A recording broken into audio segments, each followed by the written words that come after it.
안녕하세요, 여러분. 새봄인생입니다. 오늘도 이렇게 찾아와 주셔서 정말 감사해요. 이곳은 여러분의 삶 속 이야기들이 따뜻하게 피어나는 공간입니다. 기쁨과 슬픔, 후회와 희망이 담긴 진솔한 사연들을 함께 나누며 서로에게 위로와 용기가 되어드리고 싶어요. 편안하게 앉아서 차 한 잔과 함께 오늘의 이야기 들어보실까요? 그럼 시작하겠습니다. 전화기를 주우면서 손가락 끝이 떨렸습니다. 플라스틱 케이스가 차갑게 느껴졌어요. 마치 얼음장을 만진 것처럼. 아니, 더 차가웠습니다. 심장이 식어버린 것처럼 온몸이 얼어붙는 기분이었어요. 바닥에 떨어진 전화기를 보며 한참을 멍하니 서 있었습니다. 얼마나 지났을까요? 시계를 봤어요. 3분쯤 흘렀더군요. 하지만 훨씬 오래 시간이 지난 것 같았습니다. 귀에 대니 며느리 은주의 목소리가 다시 들렸어요.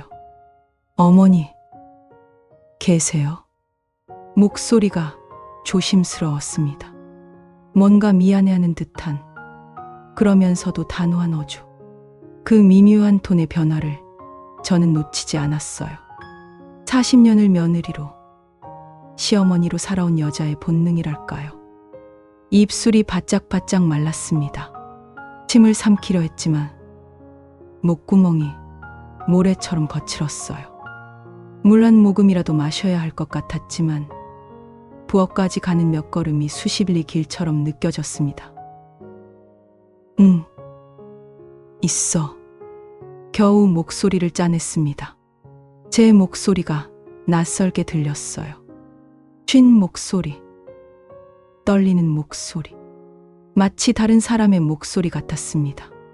70년을 살아오며 제 목소리가 이렇게 나약하게 들린 적이 있었나 싶었어요. 은주가 한숨을 쉬는 소리가 들렸습니다.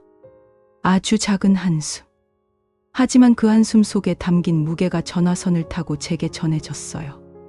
피곤함, 지침, 그리고 체녀. 어머니, 제 말 들으셨어요?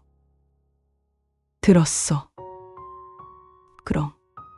은주의 목소리가 한 톤 낮아졌습니다. 다음 달부터 생활비를 절반으로 줄여야 할 것 같아요. 정말 죄송해요. 절반. 그 단어가 머릿속에서 맴돌았습니다. 100만 원의 절반. 50만 원. 단순한 숫자였지만 그 안에 담긴 의미는 숫자 이상이었어요. 이건 돈 문제가 아니었습니다. 제가 버림받고 있다는 신호였어요. 밖에서 까치가 울었습니다. 까치가 울면 좋은 일이 생긴다는 옛말이 떠올랐어요. 하지만 오늘 전화를 받고 나서는 그게 거짓말처럼 느껴졌습니다. 아니, 어쩌면 까치는 비웃고 있었는지도 모르겠어요. 당신이 믿던 모든 것들이 무너지고 있다고. 창밖을 봤습니다. 가을이었어요. 은행나무 잎들이 노랗게 물들어 바람에 하나둘 떨어지고 있었습니다. 겨울이 다가오고 있었죠. 저는 그 나무잎들이 마치 제 인생 같다고 생각했어요.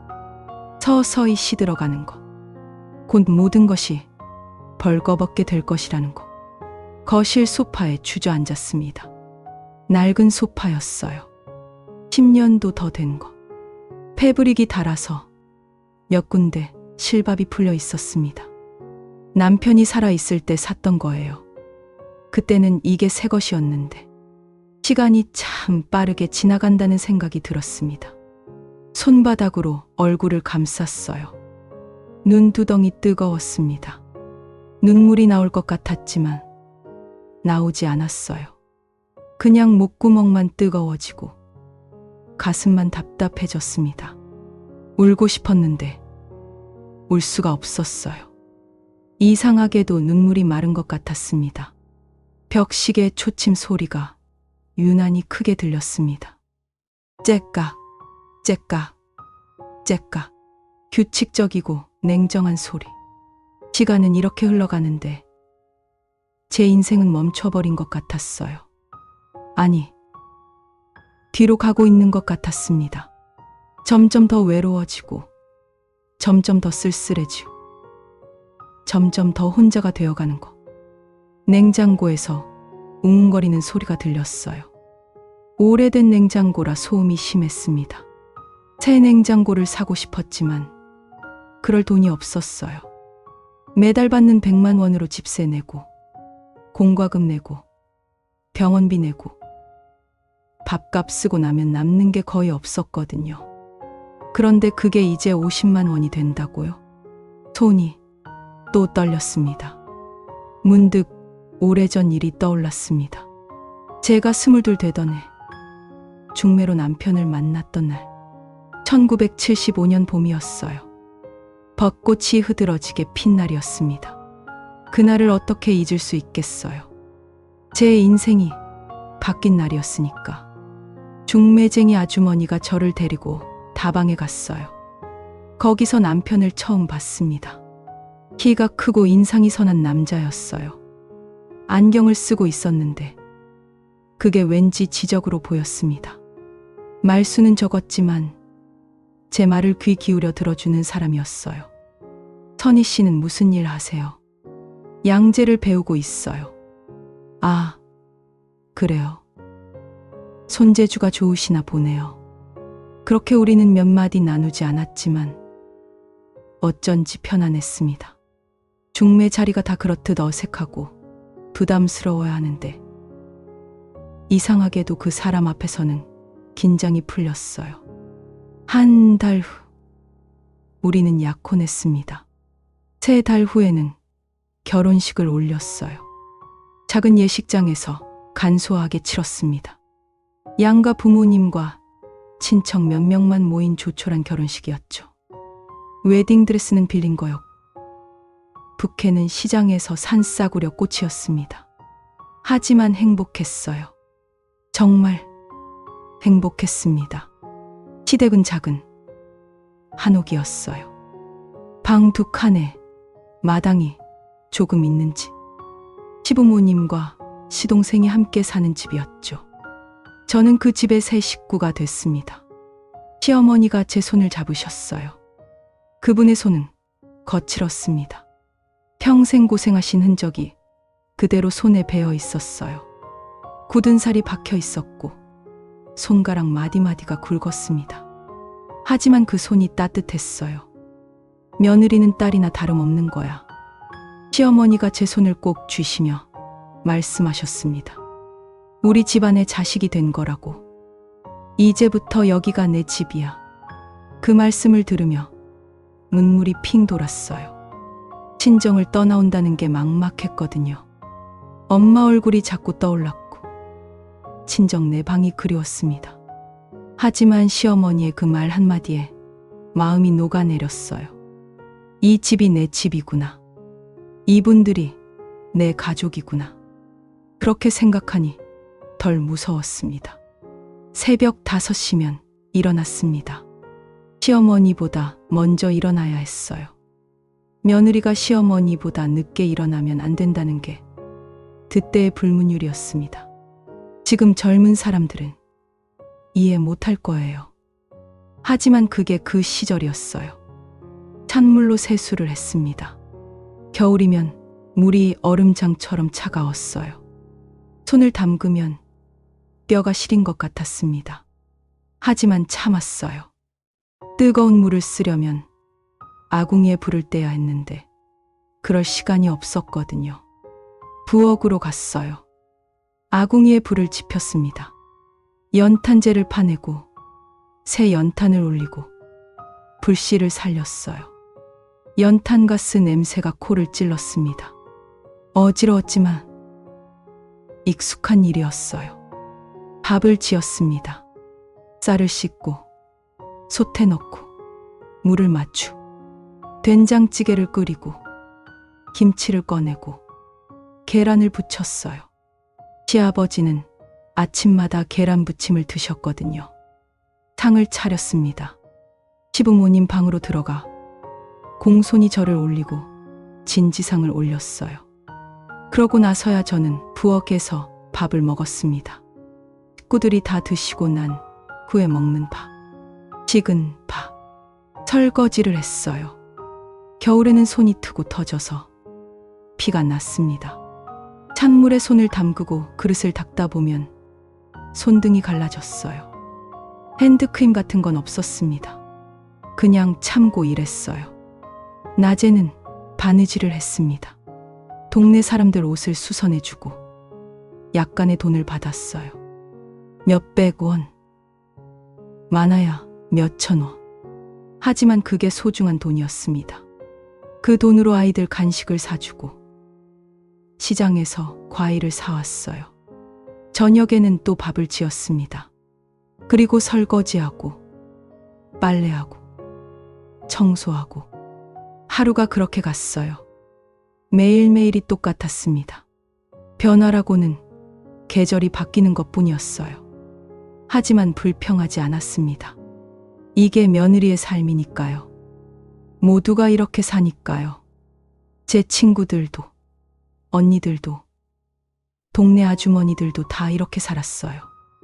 그게 당연한 거였습니다. 시어머니를 친어머니처럼 모셨어요. 아프시면 병원에 모시고 갔고, 좋아하시는 음식을 해드렸고, 발을 주물러 드렸습니다. 시어머니는 제게 고맙다고 하셨어요.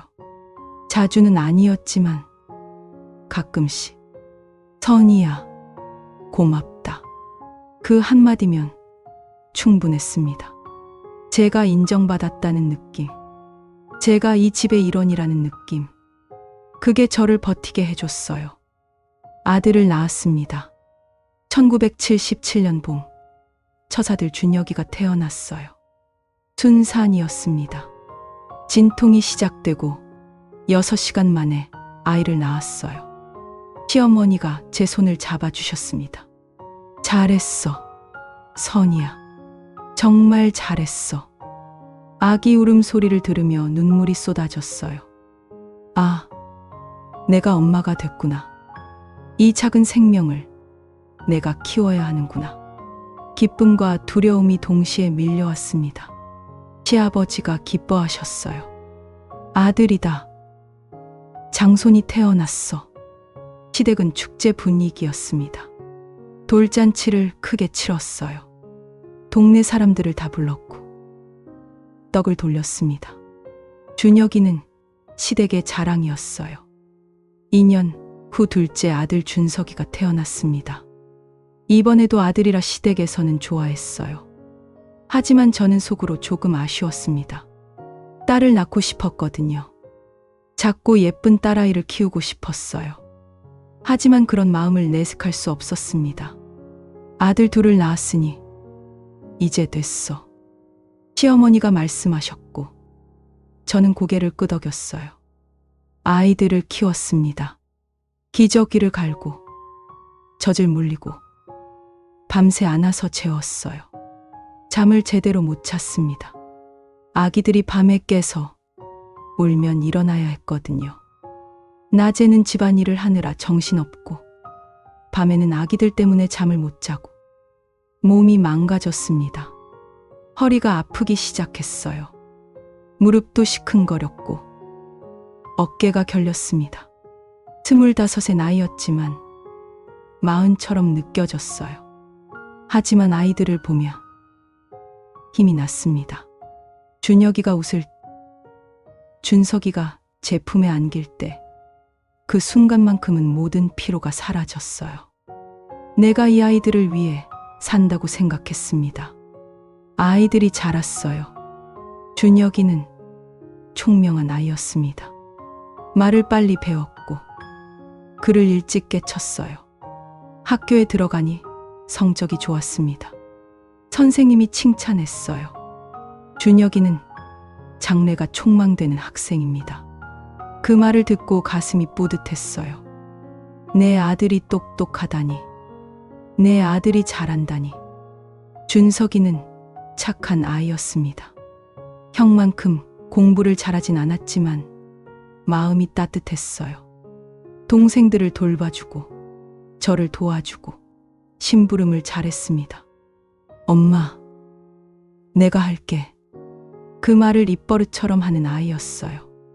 저는 두 아들을 키우며 생각했습니다. 이 아이들이 잘 되게 해야지. 이 아이들이 성공하게 해야지. 그게 제 삶의 목표가 됐어요. 아이들 교육비를 벌기 위해 일을 시작했습니다. 양재 솜씨를 살려서 옷수선 일을 했어요. 동네 사람들 옷을 고쳐주고 돈을 받았습니다. 하지만 그것만으로는 부족했어요. 공장에 들어갔습니다. 섬유 공장이었어요. 아침 8시부터 저녁 6시까지 일했습니다. 때로는 야근도 했어요. 밤 10시까지 재봉틀을 돌렸습니다. 재봉틀 소리가 지금도 귓가에 맴돕니다. 드르륵, 드르륵, 드르륵. 끝없이 이어지는 소리. 손은 쉴 새 없이 움직이고 눈은 바늘구멍만 응시하고 목이 뻐근했어요. 어깨가 굳었습니다. 점심시간엔 김밥 하나로 때웠어요. 도시락을 싸 갈 여유가 없었거든요. 아침에 아이들 밥 차려주고 시부모님 진지 올리고 설거지하고 나면 출근 시간이었으니까요. 퇴근하면 뛰어서 집에 갔습니다. 아이들이 학교에서 돌아올 시간이었거든요. 간식을 챙겨줘야 했고 숙제를 봐줘야 했어요. 저녁을 준비해야 했고 빨래를 해야 했습니다. 밤 11시쯤 되면 겨우 잠자리에 들었어요. 하지만 깊이 잠들지 못했습니다. 아이들이 깨면 일어나야 했고 새벽 5시면 또 일어나야 했으니까요. 몸이 비명을 질렀습니다. 관절이 아팠고 두통이 왔고 생리통이 심해졌어요. 병원에 갈 시간도 돈도 없었습니다. 그냥 진통제 몇 알로 버텼어요. 하지만 참았습니다. 아이들을 위해서였으니까요. 준혁이가 학원을 다니고 싶어 했어요. 영어학원, 수학학원. 학원비가 만만치 않았지만 보냈습니다. 엄마, 나는 서울에 있는 대학 갈 거야. 준혁이가 눈을 반짝이며 말했어요. 그래, 갈 수 있어. 엄마가 도와줄게. 그 약속을 지키기 위해 더 열심히 일했습니다. 남편도 열심히 일했어요. 낮에는 회사에 다니고 저녁에는 부업을 했습니다. 우리 부부는 아이들을 위해 모든 것을 바쳤어요. 시부모님은 나이가 들었습니다. 시어머니가 치매 기운이 보이기 시작했어요. 같은 말을 반복하고 물건을 어디 뒀는지 잊어버리고 제가 돌봐드려야 했습니다. 낮에는 공장에서 일하고 저녁에는 집안일하고 밤에는 시어머니를 돌보고 제 시간이라고는 없었어요. 거울을 보면 낯선 얼굴이 있었습니다. 줌이 깊게 팼고 머리카락에 흰 머리가 섞이기 시작했어요. 35의 나이였지만 50처럼 보였습니다. 하지만 괜찮았어요. 아이들이 잘 크고 있었으니까요. 준혁이는 전교 10등 안에 들었고 준석이는 착하게 자랐어요. 이 아이들이 나중에 잘 되면 그때 내가 편하게 살 수 있을 거야. 그렇게 믿었습니다. 그게 당연한 거라고 생각했어요. 내가 희생하면 아이들이 나를 보답할 거라고. 그게 부모와 자식의 관계라고. 준혁이가 서울에 있는 대학에 합격했습니다. 발표가 나던 날을 잊을 수가 없어요. 준혁이가 뛰어오며 소리쳤습니다. 엄마, 붙었어. 합격했어. 그 순간 눈물이 쏟아졌어요. 가슴이 터질 것 같았습니다. 기쁨과 안도감이 한꺼번에 밀려왔어요. 우리 아들이, 내가 그렇게 애써서 키운 아들이 서울대학교에 합격했습니다. 동네 사람들이 축하해줬어요. 선희 씨네 아들 대단하네요. 서울대학교라니. 장하네요. 자랑스러웠습니다. 내가 이 아들을 키우느라 얼마나 고생했는데. 새벽같이 일어나 밥 짓고 공장에서 일하고 밤늦게까지 집안일하고 그 모든 고생이 헛되지 않았구나. 등록금이 문제였어요. 서울은 물가가 비쌌습니다. 등록금에 생활비에 자취방 보증금까지 목돈이 필요했어요. 남편과 상의했습니다. 대출을 받아야 할 것 같아. 대출을 받으며 이자가. 그래도 아들 대학은 보내야지. 우리는 대출을 받았어요. 은행에서 몇 천만 원을 빌렸습니다. 이자가 부담스러웠지만 어쩔 수 없었어요. 아들의 미래를 위해서라면 감수해야 했습니다. 준혁이는 서울로 올라갔어요. 떠나는 날 기차역에서 손을 흔들었습니다. 아들의 뒷모습을 보며 또 눈물이 났어요. 기쁜 눈물인지 슬픈 눈물인지 잘 모르겠었습니다. 이제 우리 아들 다 컸구나. 이제 멀어지는구나. 가슴 한편이 텅 빈 것 같았어요. 4년 후 준혁이가 졸업했습니다. 좋은 회사에 취직했어요. 대기업이었습니다. 초봉이 괜찮다고 했어요. 얼마나 자랑스러웠는지 모릅니다. 엄마, 이제 제가 효도할게요. 준혁이가 첫 월급을 타서 저희를 저녁 식사에 초대했어요. 고급 식당이었습니다. 한 번도 가본 적 없는 곳이었어요. 고기를 먹으며 남편과 눈을 마주쳤습니다. 남편도 눈시울이 붉어져 있었어요. 우리는 말없이 웃었습니다. 이제 됐구나. 이제 우리도 조금 편하게 살 수 있겠구나. 준석이도 대학에 갔어요. 형만큼 좋은 대학은 아니었지만 4년제 대학이었습니다. 그것만으로도 감사했어요. 시부모님이 돌아가셨습니다. 시아버지가 먼저 가시고 1년 후 시어머니도 따라가셨어요. 장례를 치르며 또 눈물을 흘렸습니다. 시어머니가 돌아가시기 전에 제 손을 잡으셨어요. 선이야, 고생 많았어. 너 참 잘했어. 그 말씀을 마지막으로 눈을 감으셨습니다. 장례 후 집이 조용해졌어요. 시부모님이 안 계시니 일손은 줄었지만 왠지 허전했습니다. 목소리가 그리웠어요. 아침에 진지상을 올리던 일상이 그리웠습니다. 하지만 삶은 계속됐어요. 남편이 사업을 시작했습니다. 회사를 오래 다녔으니 독립해서 뭔가를 해보고 싶다고 했어요. 저는 반대했습니다. 우리 나이에 무슨 사업?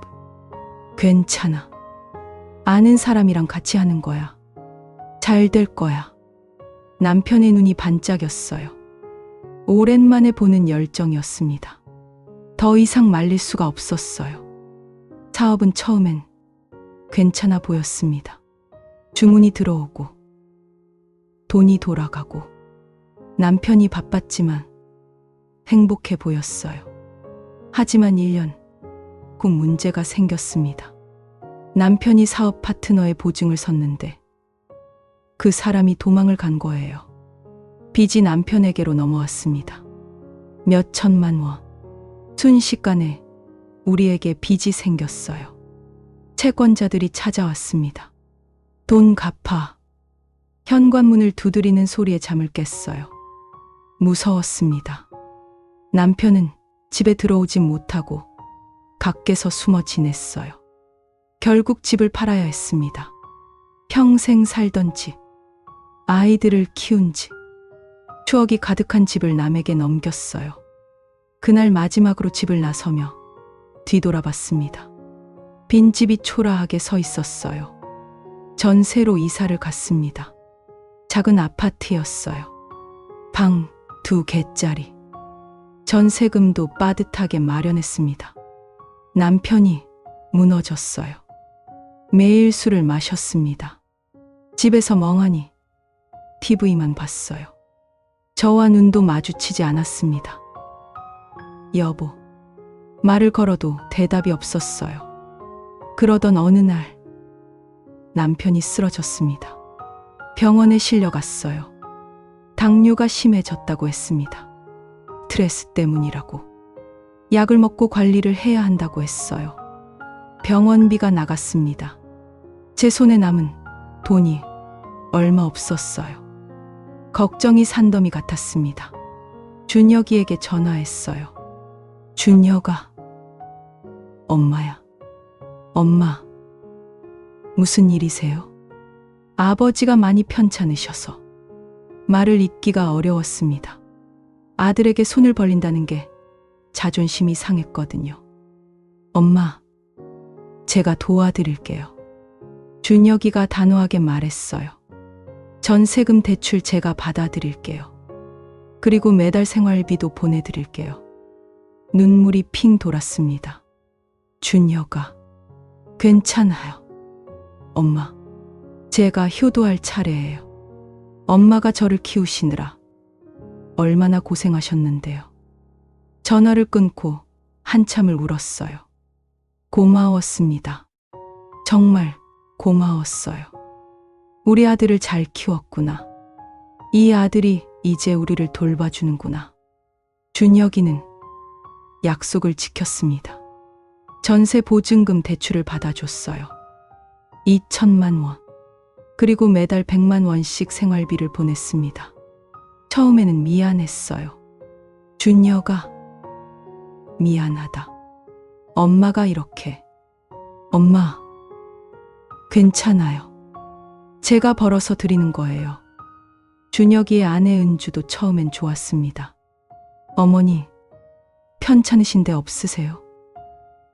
필요하신 거 있으시면 말씀하세요. 전화할 때마다 다정하게 물었어요. 그래서 저는 생각했습니다. 아, 이제 내 차례구나. 내가 평생 고생하며 아이들 키웠으니 이제 아들이 나를 돌볼 차례구나. 그게 당연하다고 생각했어요. 제 시어머니도 저한테 그랬으니까요. 저도 시어머니를 모셨으니까요. 이게 당연한 순리라고 믿었습니다. 1년쯤 지났을 때였습니다. 은주의 목소리가 달라지기 시작했어요. 미묘한 변화였습니다. 말투가 조금 차가워졌고 통화 시간이 짧아졌어요. 어머님, 요즘 바쁘세요? 아니, 별일 없어. 은주야, 너는 어떠니? 네, 회사 일이 많아요. 그래, 힘들겠구나. 네, 좀 힘들긴 해요. 그리고는 금방 전화를 끊었습니다. 예전에는 이런저런 이야기를 나눴는데 이제는 안부만 묻고 끝이었어요. 뭔가 잘못됐다는 느낌이 들었지만 확실하지 않았습니다. 준혁이네 집에 놀러 갔을 때였어요. 손주들 얼굴도 보고 며느리가 해주는 밥도 먹고 싶었습니다. 미리 말하지 않고 갑자기 갔어요. 은주가 현관문을 열었습니다.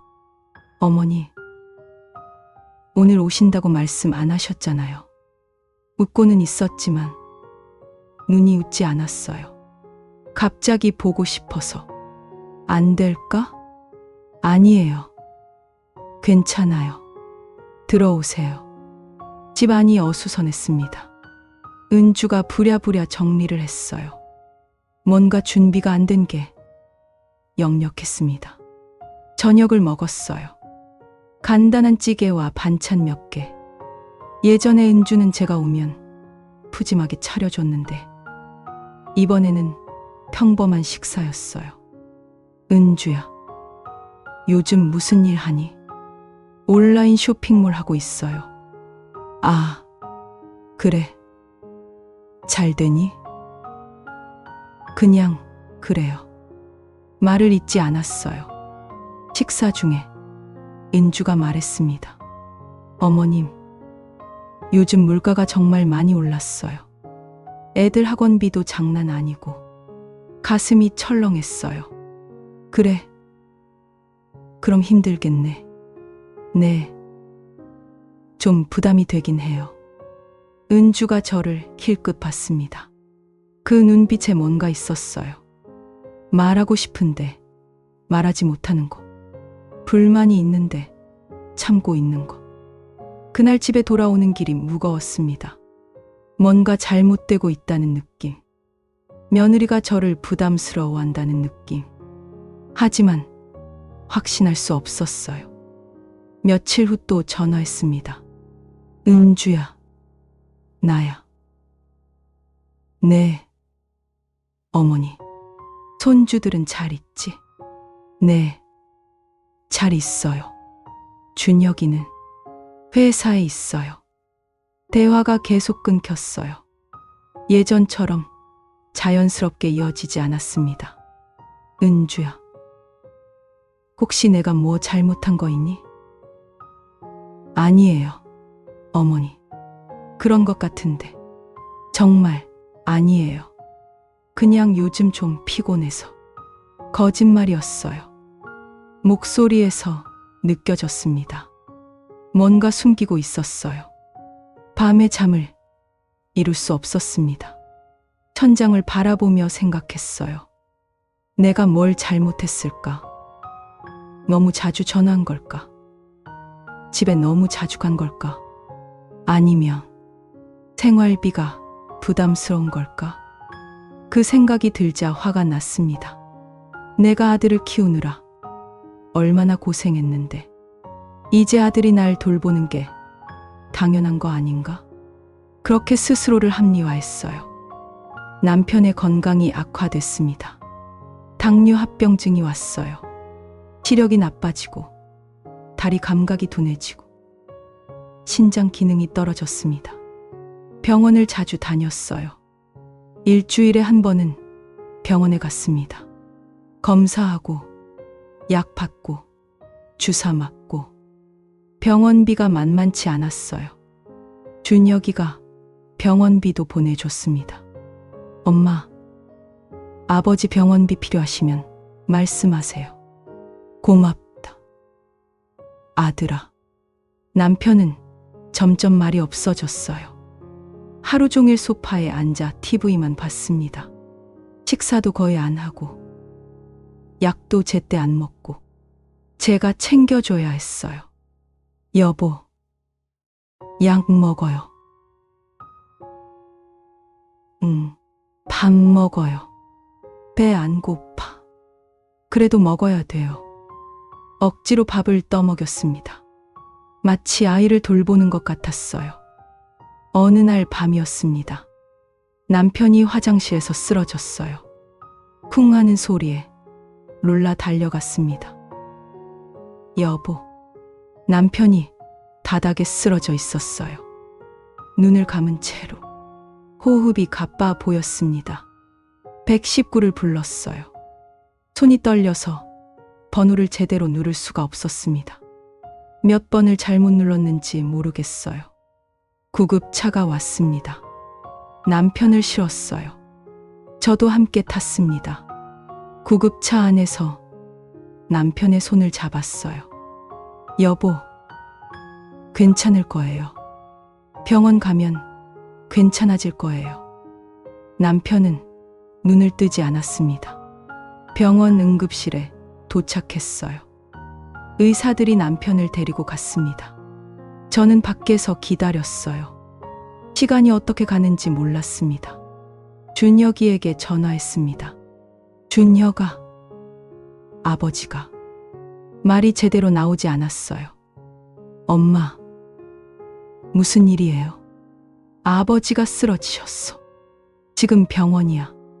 어느 병원이에요? 제가 지금 갈게요. 1시간 후 준혁이가 도착했습니다.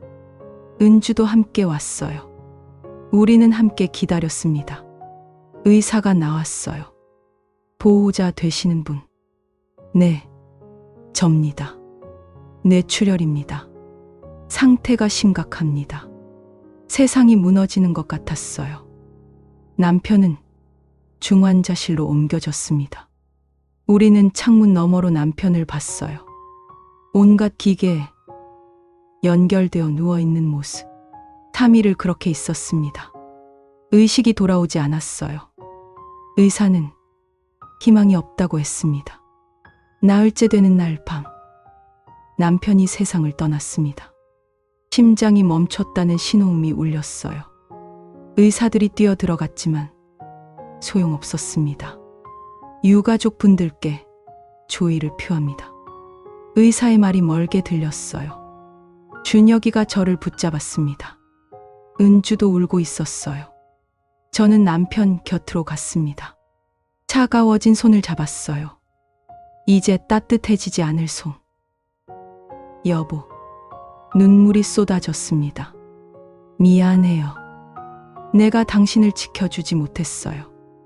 평생을 함께 산 사람, 아이들을 함께 키운 사람, 이제 혼자 남았습니다. 장례식장은 조용했습니다. 큰 장례식은 치르지 못했어요. 돈이 없었으니까요. 작은 장례식장에서 3일장으로 치렀습니다. 조문객이 많지 않았어요.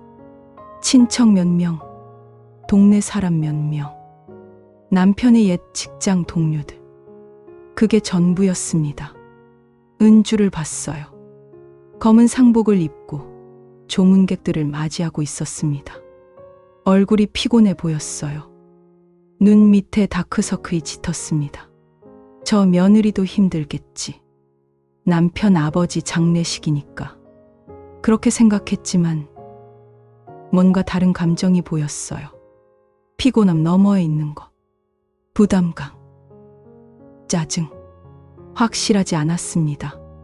장례를 치르는 3일 동안 은주는 거의 말이 없었어요. 필요한 말만 했습니다. 어머님, 식사하세요. 어머니, 좀 쉬세요. 그뿐이었어요. 장례를 마치고 집으로 돌아왔습니다. 텅 빈 집. 남편이 앉아있던 소파가 비어 있었어요. TV 소리만 무의미하게 흘러나왔습니다. 혼자가 됐습니다. 70년 인생에서 처음 혼자가 됐어요. 아니, 결혼 전에도 가족이 있었으니 진짜 혼자는 처음이었습니다. 무서웠어요. 밤이 되면 집이 너무 조용했습니다. 모든 소리가 크게 들렸어요. 냉장고 웅웅거리는 소리, 시계 초침 소리, 바람 소리. 잠을 이룰 수 없었어요. 눈을 감으면 남편 생각이 났습니다. 살아있을 때 더 잘해줄 걸, 더 다정하게 대할 거. 마지막 며칠은 매일 짜증만 냈는데 후회가 밀려왔습니다. 며칠 후 준혁이가 찾아왔어요. 엄마, 괜찮으세요? 응, 괜찮아. 거짓말이었습니다. 전혀 괜찮지 않았어요. 엄마, 앞으로 어떻게 하실 거예요? 혼자 사실 건지, 아니면. 준혁이가 말을 흐렸습니다. 무슨 말을 하려다가 삼킨 것 같았어요. 저와 함께 살자는 말일까? 아니면 다른 뜻일까? 엄마는 여기서 계속 살 거야. 네, 내가 도와주는 거 고맙게 생각하는데. 저는 계속 말했습니다. 아들이 어미를 돕는 건 당연한 거 아니냐. 그 말을 하는 순간 준혁이의 얼굴이 굳어지는 게 보였어요. 네, 엄마. 그러니까 앞으로도 부탁한다. 네. 준혁이가 돌아갔습니다. 그날 저녁, 왠지 불안했어요. 준혁이의 표정이 자꾸 떠올랐습니다. 굳어진 얼굴, 무거운 눈빛. 하지만 제 생각을 바꾸지 않았어요. 당연한 거야. 아들이 엄마를 돌보는 건 당연한 일이야. 시간이 흘렀습니다. 남편이 돌아가시고 6개월쯤 됐을 때 작은 변화들이 느껴지기 시작했어요. 준혁이의 전화가 줄었습니다. 예전에는 일주일에 2-3번 전화했는데 이제는 1번, 어쩔 때는 안 할 때도 있었어요. 준혁아, 나야. 제가 먼저 전화를 걸면, 아, 엄마, 지금 회사에서 일하고 있어서 바쁘다는 말만 했습니다. 은주는 더 심했어요. 전화를 거의 받지 않았습니다. 문자로만 답했어요. 어머님, 바빠서 전화 못 받았어요. 나중에 전화 드릴게요. 하지만 전화는 오지 않았습니다. 명절 때 준혁이네 집에 갔어요. 차례를 지내고 떡국을 먹었습니다. 손주들과 이야기를 나누고 세뱃돈을 줬어요. 식사 후에 준혁이와 은주가 부엌에서 이야기하는 소리가 들렸습니다. 이번 달도 100만 원 보내야 해. 준혁이의 목소리였어요. 알아요. 근데 우리 카드값도 밀려 있잖아요. 은주의 목소리. 그래도 엄마한테는 보내야지. 알아요. 알아요. 은주의 한숨 소리가 들렸습니다. 가슴이 철렁했어요. 제가 부담이 되고 있구나. 그 생각이 스쳐 지나갔습니다. 하지만 곧 화가 났어요. 부당. 내가 준혁이를 키우느라 얼마나 고생했는데. 이 정도는 당연한 거 아닌가. 그렇게 생각하며 마음을 달랬습니다. 집으로 돌아오는 길에 작은 아들 준석이에게 전화했어요. 준석아, 나 엄마야. 엄마, 무슨 일이세요? 요즘 형이랑 형수가 엄마한테 차갑게 구는 것 같아. 한참 침묵이 흘렀습니다. 엄마, 응. 형이 요즘 많이 힘들어요. 왜? 무슨 일 있어? 형수 사업이 안 됐대요. 빚도 좀 생겼고, 그리고 큰 조카가 의대 가고 싶다는데 학원비가. 준석이의 목소리가 조심스러웠어요. 그래도 아들이 어미 봉양하는 건 당연한 거 아니야. 다시 침묵. 엄마, 왜? 형이 지금까지 엄마한테 드린 돈이 얼마인지 아세요? 얼마? 전세금 대출 원금만 2천만 원이에요. 그리고 매달 100만 원씩 5년이면 6천만 원. 거의 억 단위예요. 숨이 막혔습니다. 그래도 엄마, 형도 자기 가정이 있어요. 애들 키워야 하고 형수랑 살아야 하고 형만 보면 안 돼요. 그럼 나는 어쩌라고? 목소리가 떨렸어요. 엄마, 형이 당연하게 드리는 거라고 생각하시면 안 돼요. 형도 힘들어요. 전화를 끊었습니다. 가슴이 답답했어요. 머리가 복잡했습니다. 억 단위? 그렇게 많은 돈을 받았나? 하나하나 세어보지 않아서 몰랐어요. 그냥 매달 100만 원씩 받았을 뿐인데. 하지만 곧 생각했습니다. 그래도 내가 준혁이 키우느라 쓴 돈은 더 많아. 대학 등록금만 얼마였는데. 학원비는, 밥값은, 옷값은. 그렇게 합리화했어요. 그 전화를 받은 날이었습니다. 은주에게서 전화가 왔어요. 어머님, 시간 되실 때 뵙고 싶어요. 목소리가 평소와 달랐습니다. 격식을 차린 냉정한 목소리. 언제? 이번 주 토요일 괜찮으세요? 그래. 토요일까지 며칠 동안 잠을 설쳤어요. 무슨 말을 하려는 걸까?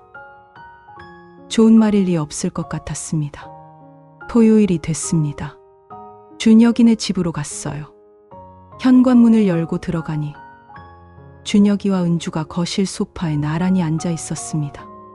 분위기가 무거웠어요. 앉으세요, 어머니. 은주가 말했습니다. 평소처럼 어서 오세요 하지 않았어요. 그냥 앉으세요였습니다. 소파에 앉았습니다. 심장이 빠르게 뛰었어요. 입술이 말랐습니다. 준혁이가 입을 열었습니다. 엄마, 할 말이 있어요. 그래. 뭔데? 사실은 준혁이가 은주를 봤어요. 은주가 고개를 끄덕였습니다. 은주 사업이 완전히 망했어요. 빚이 3천만 원 생겼고요. 숨이 멎는 것 같았어요. 그리고 큰애가 의대 준비를 하는데 학원비가 한 달에 200만 원이에요. 작은애도 고등학생 되면 비용이 많이 들고요. 준혁이가 한숨을 쉬었습니다. 그래서 말이 이어지지 않았어요. 은주가 대신 말했습니다.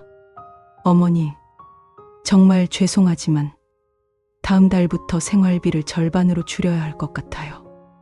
귀가 멍해졌습니다. 뭐라고?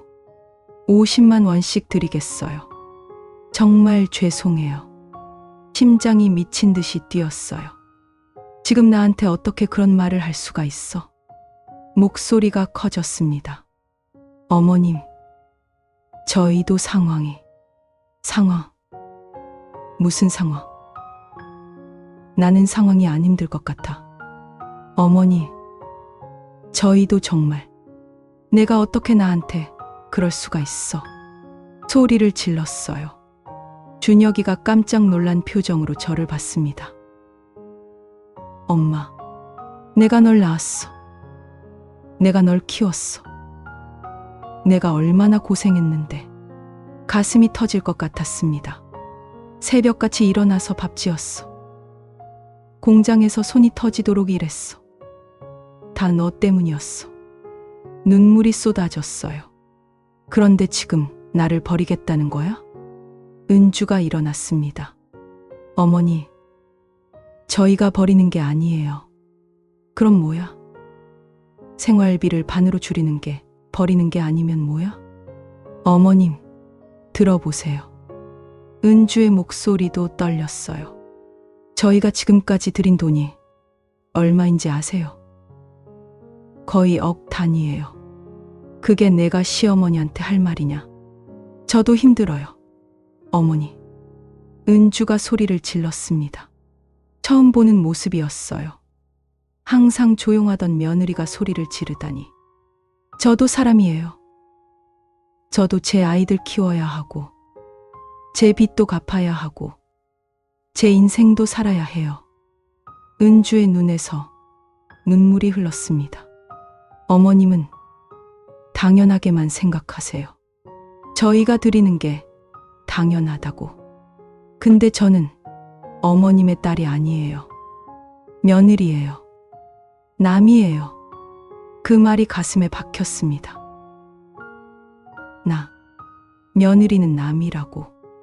은주야, 제발 이해해 주세요. 저희도 살아야 해요. 더 이상 참을 수 없었어요. 가방을 집어 들고 일어났습니다. 그래, 알았어. 나 혼자 알아서 살게.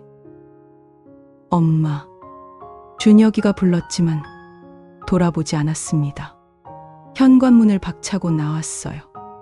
집으로 돌아와 문을 쾅 닫았습니다. 온몸이 떨렸어요. 화가 났습니다.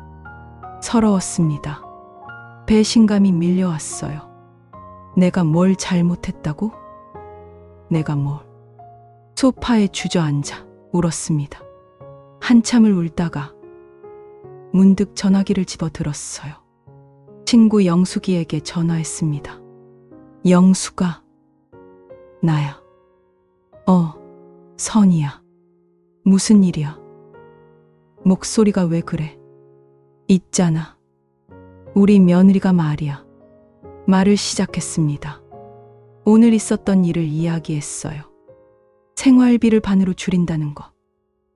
며느리가 소리를 지른 거. 그런데 이상했어요. 말을 하면서 이야기가 조금씩 바뀌어 갔습니다. 그래서 지금 나를 내쫓으려고 하는 거야. 실제로 그런 말은 없었지만 그렇게 느껴졌거든요. 어머, 세상에, 그럴 수가 있어? 영숙이가 분개했습니다. 요즘 며느리들이 다 그래. 효도가 뭔지를 몰라. 그러게 말이야. 전화를 끊고 또 다른 친구에게 전화했어요. 정자에게, 춘희에게, 순자에게. 만나는 사람마다 이야기했습니다. 우리 며느리가 나를 학대해. 한 푼도 안 주겠다고 했어. 나를 집에서 쫓아낸대. 말할 때마다 이야기는 더 과장됐어요. 제가 의도한 건 아니었습니다. 정말요. 그냥 억울함을 토로하고 싶었을 뿐이에요. 누군가 제 편이 돼주길 바랐습니다. 친구들은 제 편이 돼줬어요. 선이야, 너무 속상하겠다. 그런 며느리는 혼을 내줘야 해. 불효막심하네. 정말. 그 위로가 좋았습니다. 그래. 내가 잘못한 게 아니야. 며느리가 잘못한 거야. 동네 슈퍼에 가서도 이야기했어요. 사장님, 요즘 며느리 때문에 속상해서 죽겠어요. 경로당에서도 이야기했습니다. 병원에서도, 시장에서도. 만나는 사람마다 제 이야기를 했어요. 사람들은 동정했고, 분노했고, 제 편이 돼줬습니다. 그게 제게 위안이 됐어요. 하지만 뭔가 찝찝했습니다. 밤에 잠자리에 들면 양심이 찔렸어요. 내가 너무 과장한 거 아닐까? 며느리가 정말 그렇게까지 나쁜 사람일까? 하지만 아침이 되면 다시 화가 났습니다. 아니야. 며느리가 날 버린 거야. 그렇게 한 달이 지났습니다. 어느 날 작은 아들 준석이가 찾아왔습니다. 얼굴이 딱딱하게 굳어 있었어요. 엄마, 왜? 형한테 전화했어요? 아니, 그럼 동네 사람들한테 뭐라고 말하고 다니셨어요? 가슴이 철렁했습니다. 무슨 말? 형이 회사에서 난리가 났대요. 엄마가 동네에서 하고 다닌 말이 형 회사까지 전해졌어요. 형이 부모를 학대한다고, 생활비를 안 준다고, 시어머니를 쫓아낸다고. 숨이 막혔어요. 나는 그냥 엄마, 준석이가 소리를 질렀습니다. 형이 얼마나 힘들게 살아왔는지 알아요. 자기 돈 한 푼도 못 쓰고 외식 한 번 안 하고 중고차 타면서 살아왔어요. 다 엄마 때문이에요. 그래도 뭐예요? 준석이의 눈에도 눈물이 맺혔습니다. 형은 엄마를 모시는 게 당연하다고 생각했어요. 한 번도 불평 안 했어요. 근데 엄마는 그걸 당연하게만 받아들였잖아요. 고맙다는 말 한마디 없이. 말문이 막혔어요. 형수가 이혼하겠대요. 더 이상은 못 살겠다고. 시어머니 때문에 미치겠다고. 다리에 힘이 풀렸습니다. 그리고 형이 회사에서 징계 받았어요. 인사팀에 민원이 들어왔대요.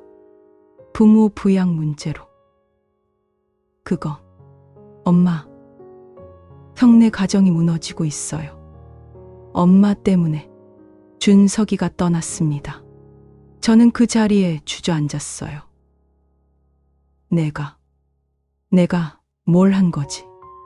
며칠 동안 집 밖으로 나가지 못했습니다. 동네 사람들을 마주칠 용기가 없었어요. 제가 뭐라고 말하고 다녔는지, 그게 어떤 결과를 낳았는지 알게 됐으니까요. 준혁이에게 전화를 걸었습니다. 여러 번 전화했지만 받지 않았어요. 문자를 보냈습니다. 준혁아, 엄마야, 전화 좀 받아라. 답이 없었어요. 일주일 후 은주에게서 전화가 왔습니다. 어머니, 목소리가 차갑게 식어 있었어요. 은주야, 어머님이 하신 말씀들 다 들었어요. 그게 제가 어머님을 학대한다고, 내쫓으려 한다고. 나는 그냥 억울해서. 어머니, 은주가 제 말을 끊었습니다. 저 정말 열심히 살았어요. 회사 다니면서 사업도 하고, 애들 키우고, 어머님 생활비도 보내드리고, 은주의 목소리가 떨렸어요. 근데 어머님은 그게 다 당연한 거라고 생각하셨잖아요. 고맙다는 말 한마디 없으셨어요. 은주야, 나는 항상 당연하다는 표정으로, 더 달라는 표정으로. 저는 어머님의 딸이 아니에요. 며느리예요. 남이에요. 그 말이 또 가슴에 박혔습니다. 그리고 준혁 씨가 이번에 회사에서 징계 받았어요. 승진도 물 건너갔어요. 다 어머님 때문이에요. 눈앞이 캄캄해졌습니다. 그래서 저 이혼하려고 해요. 뭐라고? 더 이상 못 버티겠어요. 제 사업빚도 있고 아이들도 봐야 하고 저는 제 인생을 살고 싶어요. 은주야, 제발. 어머님, 이제 저희한테 연락하지 말아주세요. 생활비는 이번 달까지만 보내드릴게요. 그 다음부터는 기초생활수급을 신청하세요. 은주야. 전화가 끊겼습니다. 손에서 전화기가 떨어졌어요. 이혼. 그 단어가 머릿속에서 맴돌았습니다. 내가 내 아들의 가정을 무너뜨렸다. 한 달이 지났습니다. 준혁이는 전화를 받지 않았어요. 문자에도 답하지 않았습니다. 준석이만 가끔 찾아왔습니다. 엄마, 기초생활수급 신청했어요? 트인 나면 한 달에 60만 원 정도 나와요. 그걸로 생활하세요. 그래, 엄마, 형은 당분간 연락 안 될 거예요. 알아. 준석이는 쌀 한 포대를 놓고 갔습니다. 혼자 남았어요. 낮에는 TV를 봤습니다. 무슨 내용인지 하나도 들어오지 않았어요. 그냥 소리만 들었습니다. 저녁이 되면 라면을 끓여 먹었어요.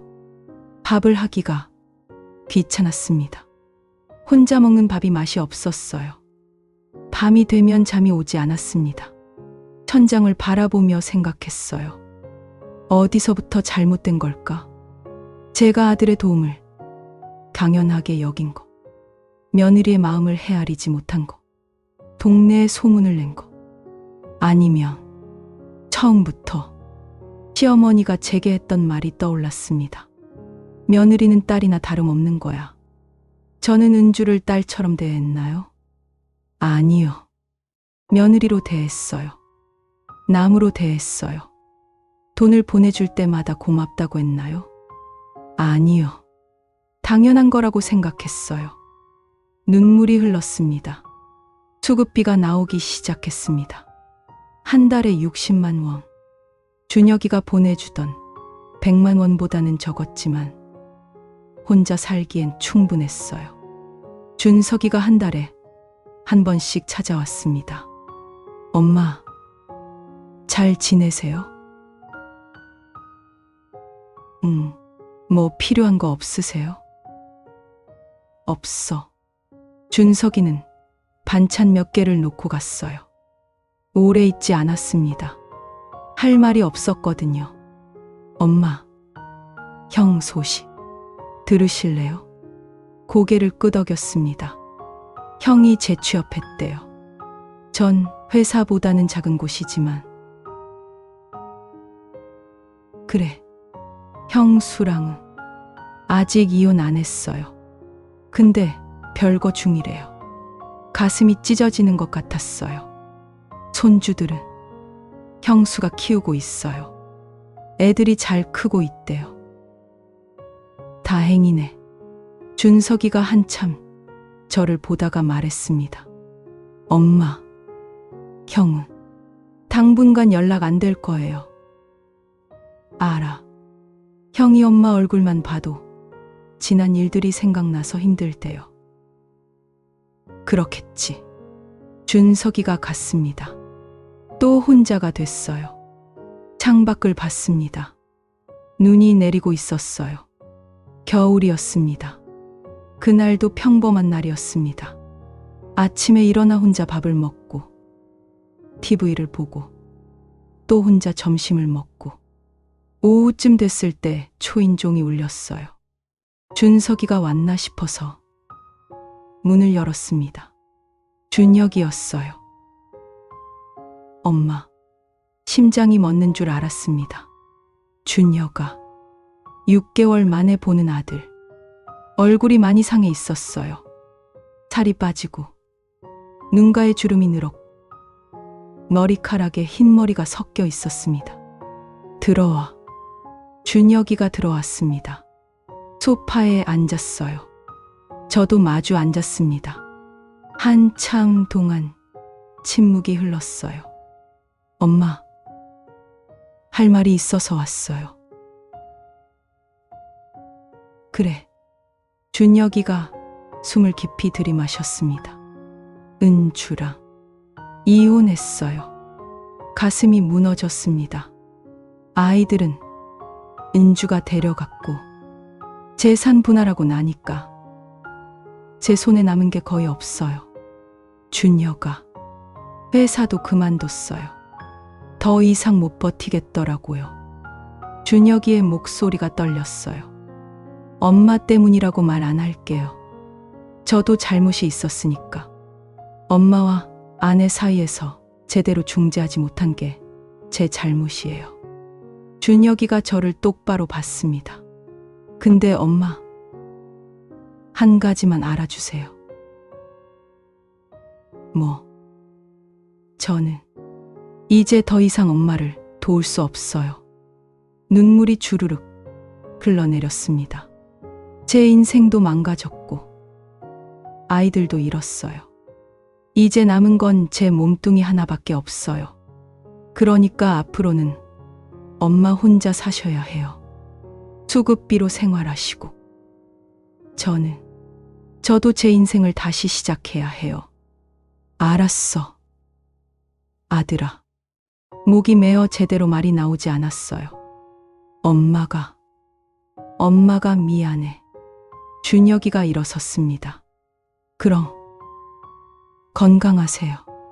등을 돌려 나가려는데 저도 모르게 손을 뻗었습니다. 준혁이가 돌아봤어요. 가끔이라도 얼굴 좀 보여줄 수 있니? 준혁이는 한참을 저를 바라보다가 천천히 고개를 저었습니다. 미안해요. 엄마. 저는 엄마 얼굴만 봐도 지난 몇 년이 생각나서 힘들어요. 제 가정이 무너진 것도 아이들을 잃은 것도 다 생각나서. 준혁아, 그러니까 연락하지 말아주세요. 제발. 현관문이 닫혔습니다. 아들의 발소리가 점점 멀어졌어요.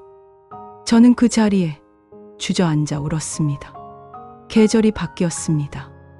봄이 왔고, 여름이 왔고, 가을이 왔고, 다시 겨울이 왔어요. 준혁이는 연락이 없었습니다. 준석이만 한 달에 한 번, 어쩔 때는 2달에 한 번 찾아왔어요. 엄마, 형 소식 들으셨어요? 아니, 형이 작은 회사에 다니고 있대요. 월급은 적지만 열심히 일하고 있대요. 그래, 손주들은 잘 크고 있대요. 다행이네. 더 이상 물어보지 않았어요. 준석이가 어느 날 말했습니다. 엄마, 저 다음 달에 결혼해요. 그래?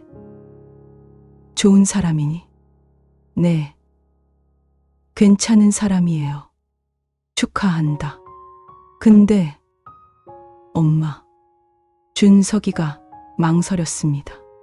결혼하면 저도 제 가정에 집중해야 해요. 그러니까 엄마 찾아오는 게 좀 뜸해질 것 같아요. 알고 있었어요. 그래. 괜찮아. 내 인생 살아라. 정말요? 정말이야. 내가 행복하게 사는 게 엄마는 제일 좋아. 그 말을 하면서 깨달았습니다. 진짜로 그랬어야 했는데. 진작에 그랬어야 했는데. 오늘도 혼자입니다. 아침에 일어나 혼자 밥을 먹고 경로당에 갔다가 저녁에 혼자 TV를 봅니다. 가끔 옛날 사진을 꺼내봐요. 준혁이가 어렸을 때 사진, 결혼식 사진, 손주들 사진. 사진 속의 사람들은 웃고 있는데 지금 그들이 어디서 뭘 하는지 저는 모릅니다. 동네 사람들을 만나면 조심스러워요. 제가 예전에 며느리 욕을 하고 다녔던 게 부끄럽거든요. 사람들도 저를 예전처럼 대하지 않습니다.